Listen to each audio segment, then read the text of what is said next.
Remember watching The Wizard of Oz when you were younger, always wondering how you yourself could get to this magical place with the yellow brick road, singing munchkins, and ruby slippers? Well, in real life, that place is called Culver City. Welcome to my Los Angeles neighborhood I've called home since moving to California.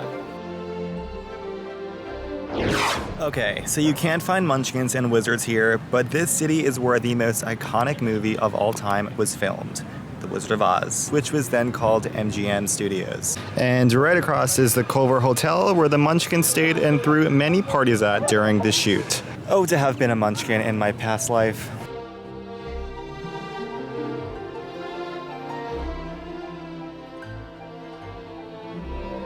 Good morning, guys. So I just returned back to LA after spending a month back home on the East Coast, and I thought this would be a good time to show off my neighborhood. I've been living in Culver City for about a year and a half now when I moved to LA, and before I moved here, I didn't know much about this neighborhood. Usually when people think of Los Angeles, they think of Hollywood and Santa Monica and the usual suspects. But here in Culver, this city has so much to offer. 10 miles west of downtown LA, Culver is truly a unique neighborhood and way more down to earth than other LA neighborhoods. Yes, I'm looking at you, West Hollywood. So Sony Studios and the Culver Hotel sits here in the downtown district and is home to some of the best bars and restaurants in town. My two favorite bars here are Rush Street and Public School 310. Public School is an American gastropub, meaning not only great drinks, but some pretty high quality food. And for the single people watching, it's a great date spot.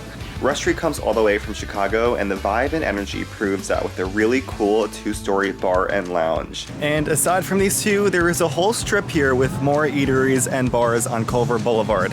And if you've already seen some of my vlogs, this may be redundant, but my favorite coffee in LA is here in Culver City, Phil's Coffee. And I gotta go grab a cup. Alright, love Phil's Coffee, and not much needs to be said except for my favorite there is the Tesora, and a lot of people really like the mint mojito, so if you go, you gotta try it. And right next to Phil's is Pop's Bagels, and their tagline is, California has the best bagels. Now, as a native New Yorker, I don't know if I can agree with that statement, but they're pretty damn good. What I can say though is that they don't pack it on too hard with cream cheese like they do in New York, so it feels more edible, and I don't have to be scraping it off. As good as New York, debatable. The best in California, maybe. Also, it's probably the only bagel in California I've had, so I can't really compare it. But it's really good for what it is. Regardless, having my favorite coffee shop and bagel shop right next to each other is a New Yorker's dream. And at the top of the Culver steps today, they have an animal adoption unit. Am I gonna go home with a dog today? Oh, will you take pictures? Yeah. Rocky, sit. You know how to sit. Rocky, sit. Sit. Good boy. Aww.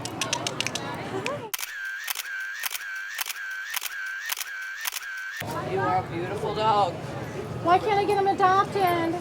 I don't know. I really don't know. Someone adopt Rocky.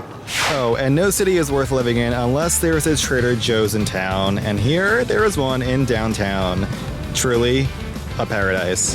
Okay, and to all my fellow East Coasters, if Phil's is too LA for you, there is a Dunkin' in town. Dunkin' is now my second favorite coffee after Phil's, but I do love switching off and getting it because it gives me some familiarity to home. Oh, that's so good. West Coasters don't even know. I keep Dunkin' in business here in Culver. Now that I have my daily coffee rush, I gotta get my legs moving.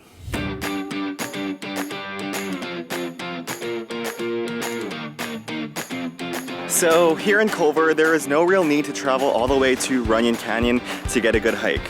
Because again, the muscle jocks, influencers, and people looking to be seen can stay in their lane at Runyon. No hate to Runyon though, I do love that hike. The Culver Stairs is a great daily workout for the locals here, and I really enjoy the difficulty level of running up the stairs to the Baldwin Hills Scenic Overlook, a 57-acre park with views almost just as good as Runyon. I'll give Runyon that.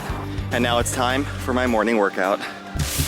This is probably the closest to the Yellow Brick Road you can now find in Culver City.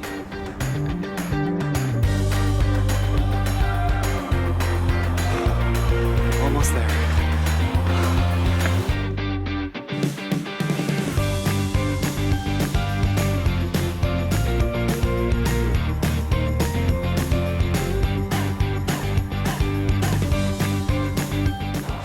I can't with this anymore.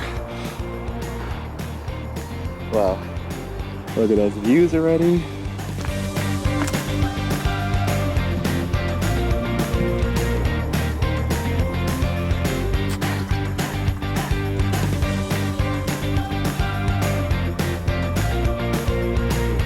And up here you have beautiful views of the Pacific Ocean, the Hollywood sign, downtown LA, and it's truly a place where people come for the workout, not for the Instagram photos like Runyon.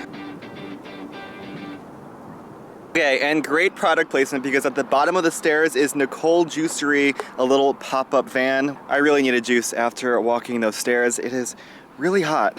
It might not look great, but it is really good. It's carrot, cucumber, peach, something like that.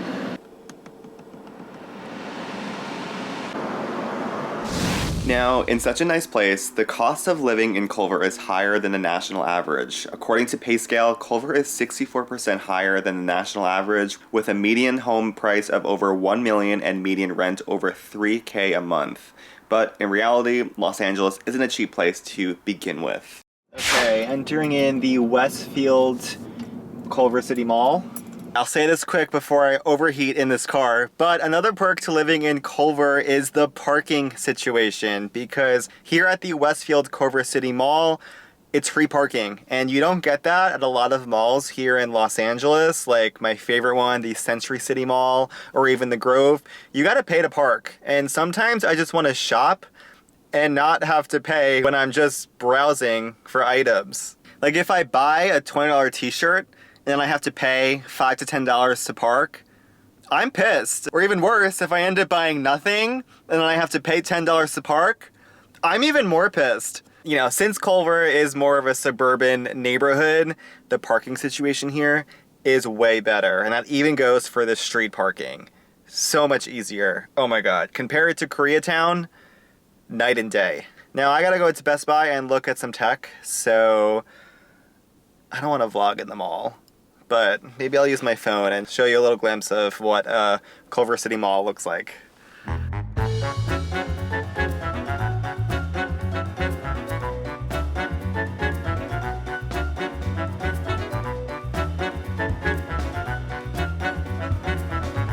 Remember when Hollister was like for all the California wannabes back in the day?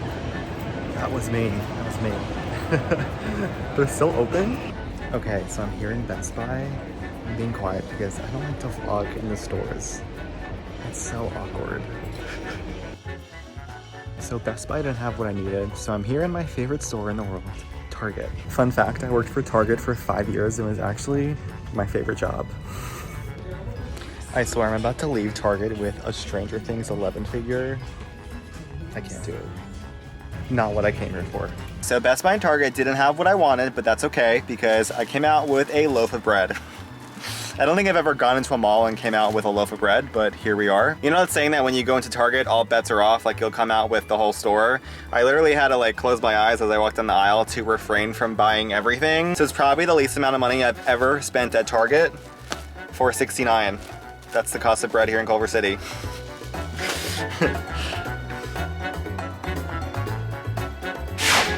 Okay, so one of the things that was really important to me when I moved to Los Angeles was having easy beach access. And even though Culver City is not a beachfront city, there is easy access here. Starting here at the Sid Cronenthal Park starts the Bologna Creek Bike Trail, which runs all the way down to Playa del Rey. It's a great perk.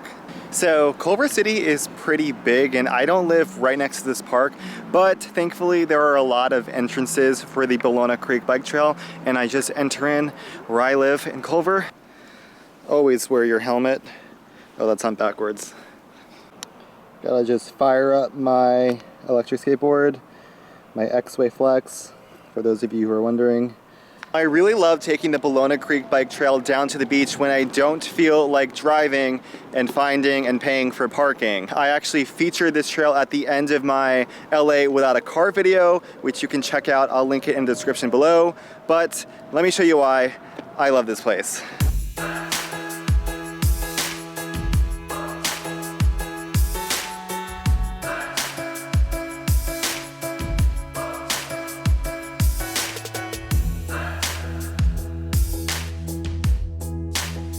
And that ocean breeze is getting even better.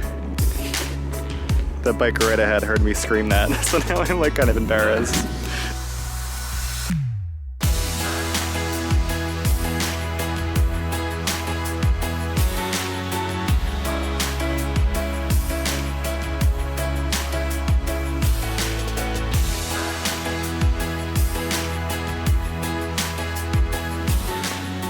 Okay, so I am now at Playa del Rey, and if I kept going south, I would hit the cities of Manhattan, Hermosa, and Redondo.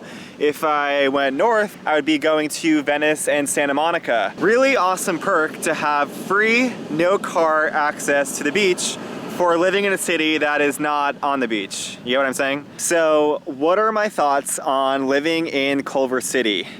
Well, it's the longest place I've ever rented in, because when I lived in New York, I would move every year and every lease.